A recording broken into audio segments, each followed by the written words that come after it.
एक बार की बात है, एक छोटे से गांव में जो एक बहती नदी के किनारे बसा था, रोहन नाम का एक जवान लड़का रहता था। रोहन दिल का बहुत अच्छा और स्मार्ट था, पर उसमें एक बड़ी कमी थी, आलसी होना।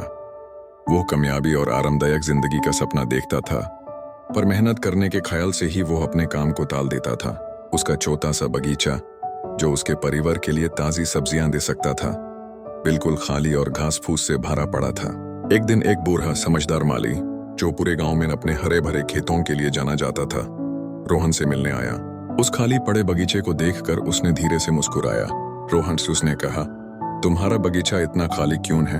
यहाँ की मिट्टी बहुत उपजाऊ है, धूप भी खूब मिलती है। रोहन ने आभारी बाबा सिंह उसने जवाब दिया, मैं हर दिन बीज बोन का सोचता हूँ, पर जब तक मैं उठता हूँ धूप बहुत तेज हो जाती है या मैं बहुत थका हुआ महसूस करता हूँ, और ये घास फूस यह तो इतनी तेजी से बढ़ती है कि मैंने इन्हें निकाल ही नहीं पता। बूढ़े माली ने सर हिलाया। मैं समझता हूँ, उसने कहा, पर बताओ रोहन, एक वीड जंगली घास सच में कब एक समस्या बनती है?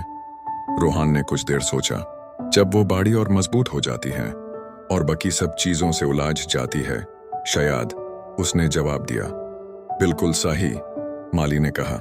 एक छोटी वीड को उखाड़ना आसान होता है, एक छोटा काम पूरा करना आसान होता है, पर अगर तुम एक छोटी वीड को बढ़ने दोगे तो वो एक बड़ी समस्या बन जाती है, और अगर तुम एक छोटे काम को इकट्ठा होने दोगे तो वो एक बहुत बड़ा बोझ बन जाता है। उसने आगे कहा, मेरे हरे भरे खेतों का राज कोई जादुई दवा नहीं है रोहन, ये बस इतना है, मैं कभी भी एक छोटे काम को बड़ा नहीं बनने देता। हर सुबह मैं सिर्फ कुछ मिनट्स नई वीड्स को साफ करने में लगाता हूँ। हर शाम मैं अगले दिन के काम की तैयारी करता हूँ। मैं मोटिवेशन के आने का इंतजार नहीं करता, मैं यूज एक्शन से बनाता हूँ। रोहन ने ध्यान से सुना। मली के शब्द सिंपल थे, फिर भी बहुत गहरे थे। उसने अपने घास फूस वाले बगीचे को नई नजरों से देखा। उसने रियलाइज किया कि उसकी आलसी सिर्फ काम से बचना नहीं थी, ये छोटे मैनेज करने लायक कामों को बड़े समिताए जाने वाले चैलेंजेस में बदलने देना था। अली सुबह रोहन ने अपनी आदत नहीं डाली कि वो काम को टाले।